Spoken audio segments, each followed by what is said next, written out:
Greetings to everyone at the sound of my voice. I'd like to say you are welcome to this powerful seminar.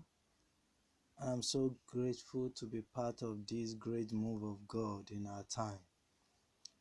I've been asked to speak on ministerial packaging for global exploit. As you can see, ministerial packaging for global impact. But first and foremost, I'd like to give honor to whom honor is due. I like to acknowledge the fact that I am not here by right, but by privilege. On that premise, may I humbly appreciate the man of God, Apostle Dr. Moses Simeon, for the privilege to share the platform with him. I'm so grateful, sir. It's an honor, a rare one indeed. Secondly, I like to appreciate and recognize the great mind and the great man of God, Reverend Dr. Elisha Nehemiah, Chancellor in Kenya. May God prosper you and his works in your hands in Jesus' name. Thirdly, my kudos goes to our amiable leadership coach, Pastor Noah Mangwarara. I believe I pronounced that correctly this time. From Zimbabwe.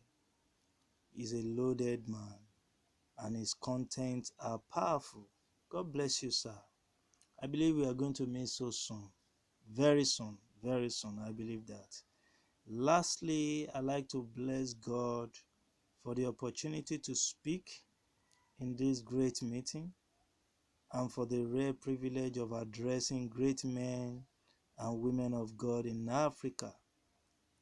Many thanks to God. Very quickly, I'd like us to know why we are here. The theme under consideration for me, ministerial packaging for global impact, is so germane. Why? Because gone were the days when there was either one denomination or church in a city or town. Today, one has multiple choices to make.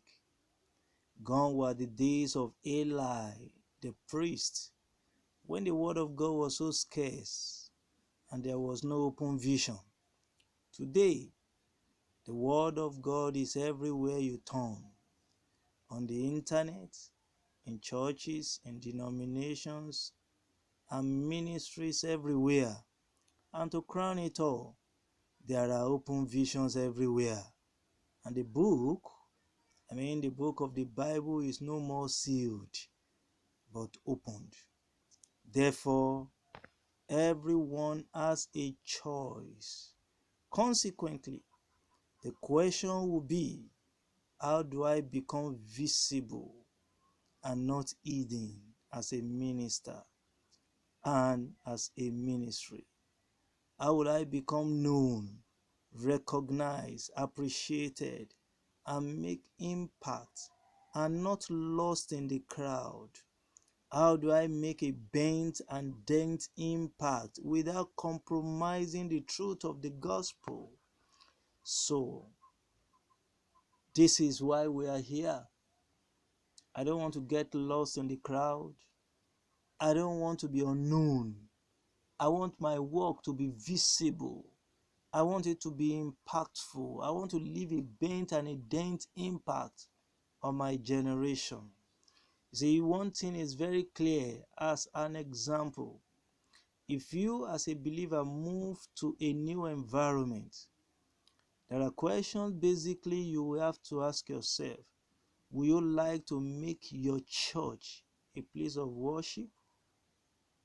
So the question will be, how many people would like to make your church a place of worship? Will you visit or worship in a typical ministry that looks exactly like yours? In other words, these days, every individual already have a church to attend in mind. Every individual has a minister they can call their pastor, distance notwithstanding.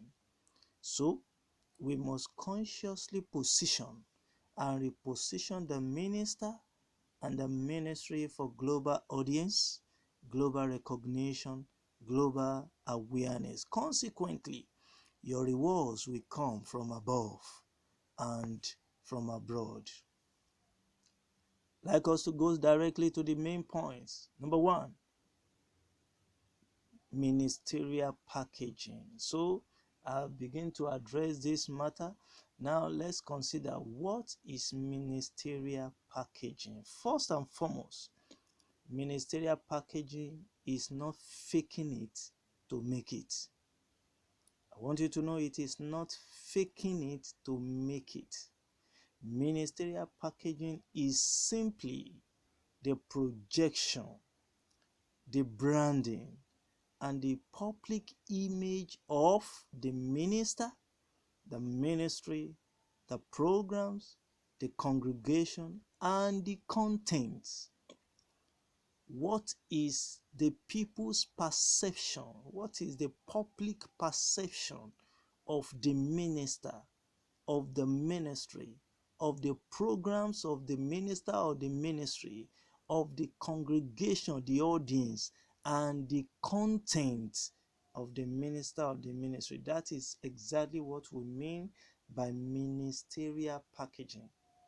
Thus, it means the minister, the ministry, the program, the congregation, and content must represent and carry same and definite identity for global impact. That is, the appearance, the outlook, and public perception and image of the church, the denomination, and ministry are so important.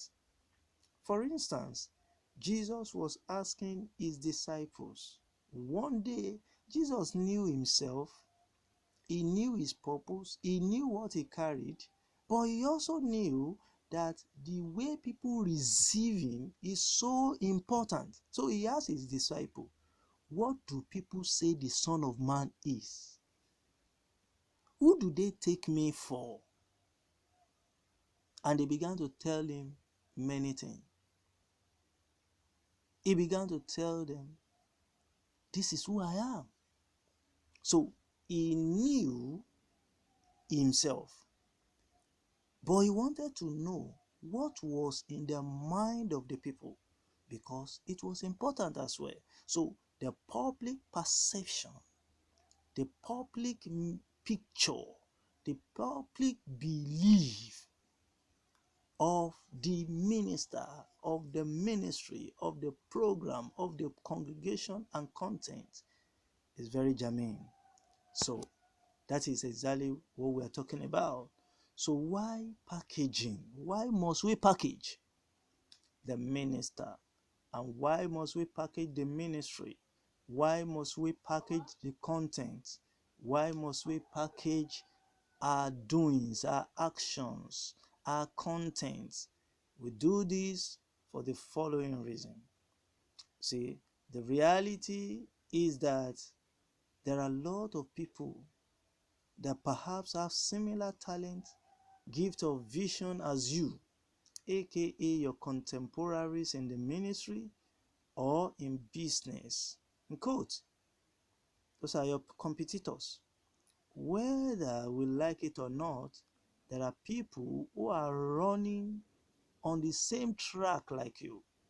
However, how you define your brand determines how relevant you become.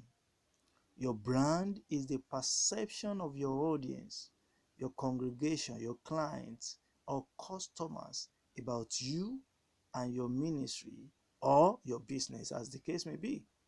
So take time to define it thoroughly and early enough before the public defines it for you. Be able to answer the question why. Why you exist. Why should people listen to you? Don't try to mimic other brands, other denominations, other pastors, other ministers. Simply put, your branding should resonate very closely with your mission and vision statement. Don't try to be a jack of all things. Focus on what you do best and the value you bring to the table. Now, I'm going to highlight the variables for packaging. What are those variables that needed to be packaged?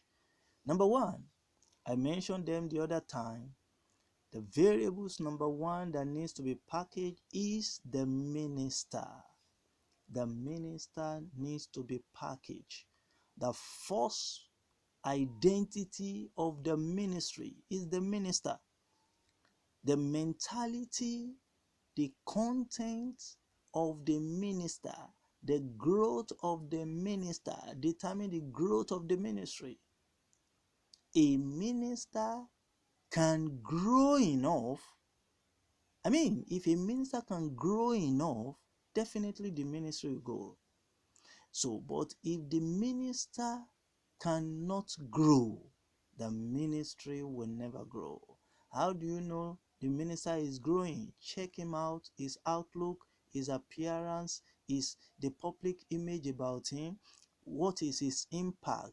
What are his contents? This is how to know a minister. So the first identity of the ministry is the minister. The apostle, the prophet, the bishop, the pastor, the teacher, the evangelist, the deacons and the deaconesses. These are representations, these are the symbols of the church. So the minister is the number one personality that must be packaged. And the mentality he carries determines the growth of the ministry or the denomination. So Apostle Paul says, study to show. What is the content? What is the value? What is the weight of the minister? How much does he know? What does he know? What can he do? What unction does he carry to function? This is the packaging of the minister. It says, study to show. Do the work of an evangelist. Make sure your calling and election is sure. Make sure you prove your calling. Make full proof of it. There must be a need to prove. And how do you prove? With evidences. So the first thing to package is the minister. Number two, the ministry. The ministry needs to be packaged. Here I'm talking about the outlook of the ministry. Perhaps you have a congregation, perhaps you have a building, perhaps you have a location. Now you have a tabernacle in your environment, the place for meeting and worship. How does it look like? How convenient is it? How suitable, how welcoming, how comfortable are people when they come in? What is the seating arrangement like? Is there orderliness? Are there protocols and culture established? Are there organizational structural design, the organogram of the church or the ministry? Are there hierarchy and bureaucracy in place? What are the policies and what are the crisis management approach put in place? Do you have established culture and protocols? A taste of excellence is needed here. You see, you don't need all the money in the world to do this. Common neatness, arrangement. When people come around, how does the usher fix them? What is the seating arrangement like? How does people come in? How they go out? Are there orderliness? That is what we're talking about here. So, it doesn't take all the money in the world to put this together. It's just reorientation. You reorientate the workforce, reorientate the people, reorientate the organization such that whether you are there or not, things are put in place. So, a taste of excellence is needed. It doesn't have to be expensive, but neat and well coordinated. So the next thing that must be packaged is the programs. See, these are the activities, the flyers, the signposts, the billboard, and everything that represents the church. Here, may I say this, to dress well is not expensive. You only need a mindset to dress well. You see, everything that bring about the image of the church, one of those is the programs, the identity your flyers carry, the signposts, the billboard. How do you present it to the public? Let there be a taste of excellence. Every time you want to dish out a flyer, a billboard, let people begin to see that this person knows what he's doing. I used to say something that to dress to meet, not to kill. Carry excellent mentality when it comes to design, handbills, signposts, flyers of the church. With little resources, you can do a nice and powerful graphics. You only need to locate excellent designer, excellent people, excellent material that can put this together for you. Don't just shun out any publication. Don't just shun out any publication and say, don't worry, don't worry. No, make sure there is a taste of excellence in what you are doing. Somebody will look at it and say, the man doesn't have much, but at least look at what he put together. This time around, graphics design can do a lot of work. Okay, don't just dish out anything. I repeat, don't dish out anything that will not speak or represent you and your ministry well. So the next thing to be packaged is the congregation.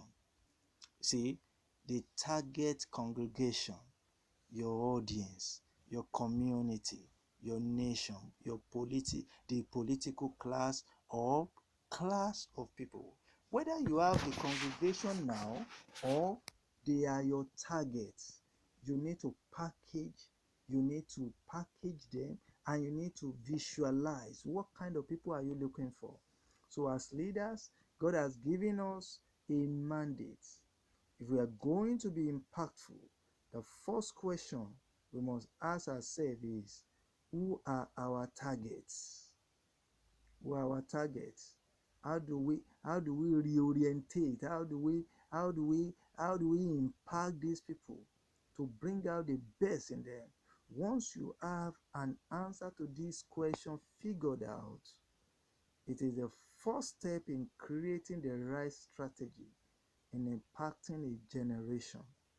Knowing this answer helps you tailor your brand message in an efficient and effective manner to your audience.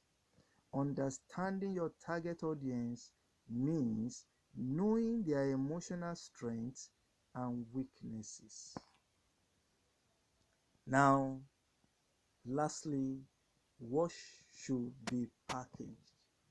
The variables for packaging is the contents. The content. By content, I mean the messages, the teaching, the utterances, the prophecies, the testimonies, the publications, and books of the minister and of the ministry. These are contents that go viral than you in person, than your personality. So many people are reading wisdom today, speaking home and abroad, that I have never met. So many are reading the content of Pastor Noah Mawangwarara, leadership coach, and the possibility is he may not even meet them. So many people are enjoying the ministry and works of Pastor, Dr. and Apostle Simeon Moses on social media platform, and the possibility is they may never meet him. But his reward can come anytime, and anytime from anywhere. It can come from above and it can come from abroad.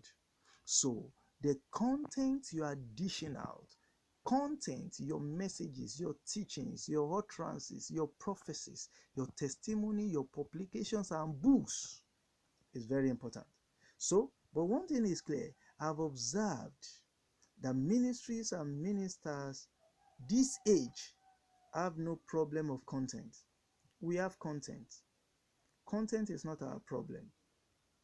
Now, we have enough content and we can generate more than enough content where none is. So, content, no problem. The question is, how genuine the content are is a different ballgame. The validity of the content is a different matter. Is the content attractive, inviting, and commanding attention, audience, and readers? Who is reading? Who is listening?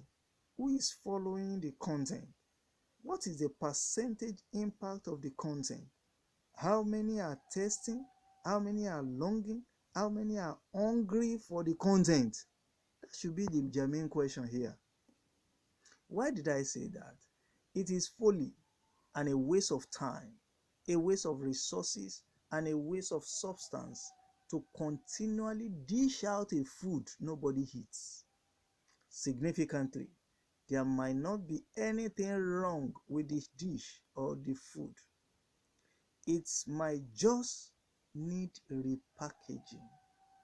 For instance, the message of salvation might just begin like Philip's approach, a discussion form, and not really frowning of faces or being too serious.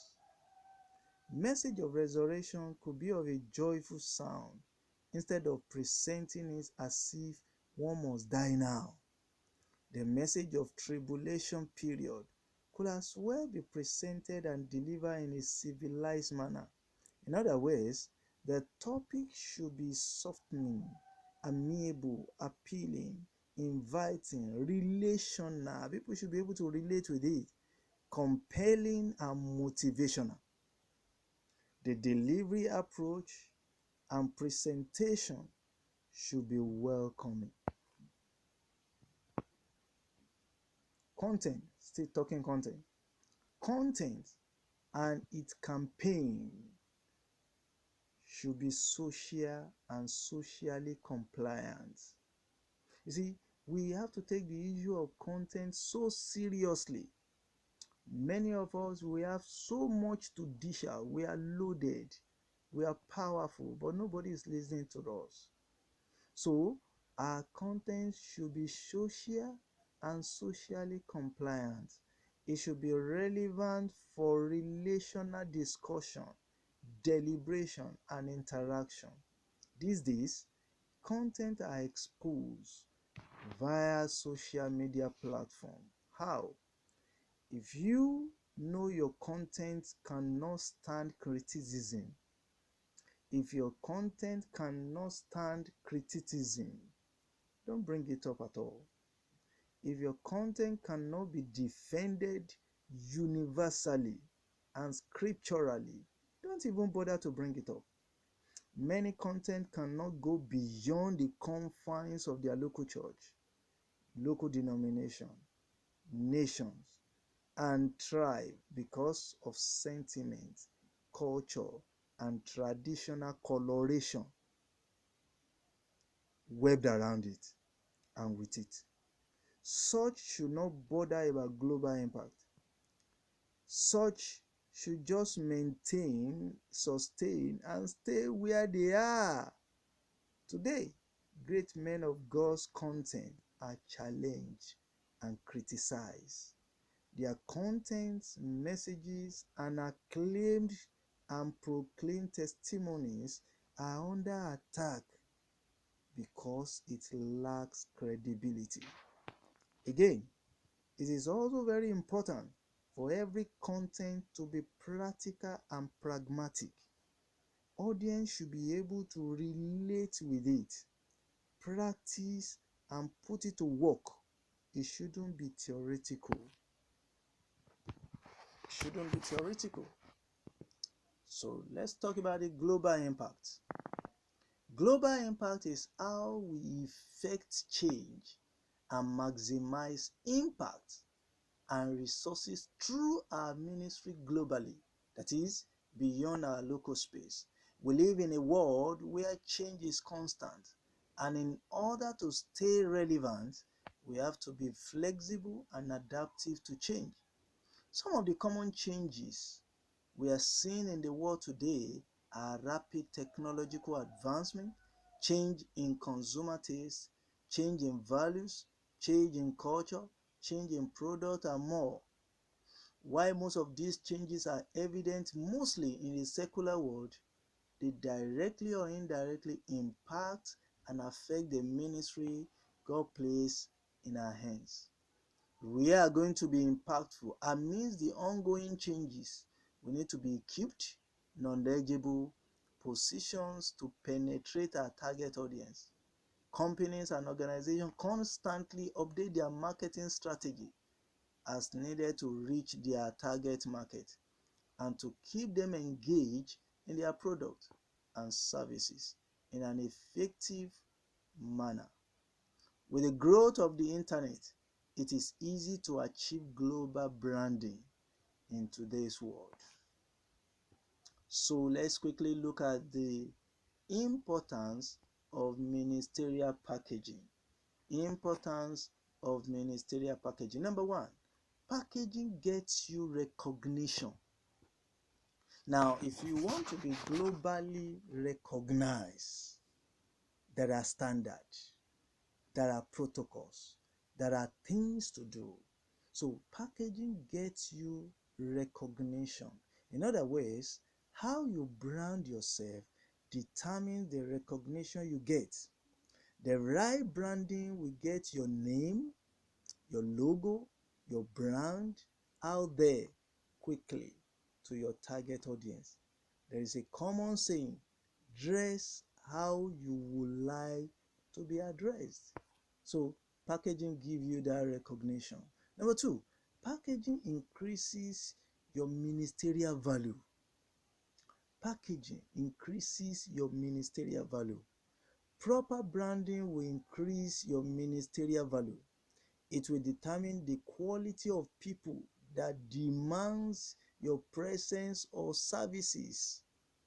See, this what we are talking about is your locality is no more your market share. Is no more is no You are no more restricted or restrained to your locality. So ministerial packaging will increase your value. It will determine the quality of people that demands for your presence or your service. When people notice the quality of content and consistency from you, they feel at ease to demand your service. I don't need to begin to give example. Personally, as I'm talking, I'm a good example of that. Okay, because of time, let's quickly move on. Packaging generates referrals. People begin to point to you. They refer another person to you. They point you and reference you, make reference to you. All right. Packaging generates referrals, invitations, and revenue for your life, for your ministry. People that know you are likely to speak of you to their friends and network, especially when they are aware of the value you bring. Packaging helps you create clarity and focus you need for your ministry. Packaging boosts your chances, opportunity, and visibility. You become known. You become well known as a result of packaging. Now let's quickly look at the tools for global impact. Definitely there must be tools. There are physical tools, there are social tools, there are platforms for global impact. The one we're having today is example of that. Okay, so what are these tools? Number one, you have to be innovative and bold. If you are shy or you are ashamed, there are some content you will not share. You have to be creative, you have to be innovative, you have to be bold. So alongside your innovation, Alongside your creativity, you must be bold. Bold to share what you have. If you are going to make a global impact, you have to be willing to try new things without compromising your vision. Don't be too rigid with ideas. There are a lot of people that still use old approaches and expect new results. Remember, you are packaging for global impact. So, to stay relevant, you have to catch up with new method of branding. Nobody knew there will be a pandemic. However, there were people that are already using online platform to reach out to their audience, whereas some people didn't care about it so much before the global pandemic. Don't overlook the potential of video marketing. However, ensure that the content of the video is well thought and goes perfectly with your brand. Number two, tools for global impact. Embrace technology. Embrace it. In your hand is a computer or a phone, a mobile phone. That is the world in your hand. Embrace technology. The willingness to embrace technology and innovation will get you the global attention required for your reach. However, it is not enough having social media accounts here and there. You must utilize it rightly. There is an art to engaging your audience. You have to be able to understand the metrics. Be willing to put yourself in the shoes of your audience and ask yourself, what will appeal to their interest? If you find it difficult doing this, find someone that fits an image of your target audience and ask a lot of questions. Number three, choose quality over quantity. Choose quality over quantity. The quality is a big deal and will sustain your business or your ministry, as the case may be. Don't fall into the temptation of posting a content at all costs. Set a standard and don't compromise the standard. Make sure you have done a quality check on your content before putting it out there. Consistency is key. Remember, you are packaging yourself for a global impact. Provide exactly what you promise according to your mission statement. I want you to go through that again. Read it again and again. I want to say thank you to everybody. I welcome your questions, your contribution, your remarks, your testimonies.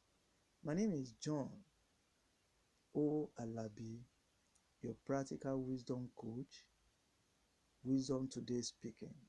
My YouTube address is Wisdom Today Speaking. LinkedIn, John Alabi. On Facebook, John Alabi. WhatsApp, +234 0803321 5134. Bless you powerfully. Thank you for your audience. Thank you for your attention. And thank you to Apostle Dr. Simeon Moses. Glad to be with you. God bless you.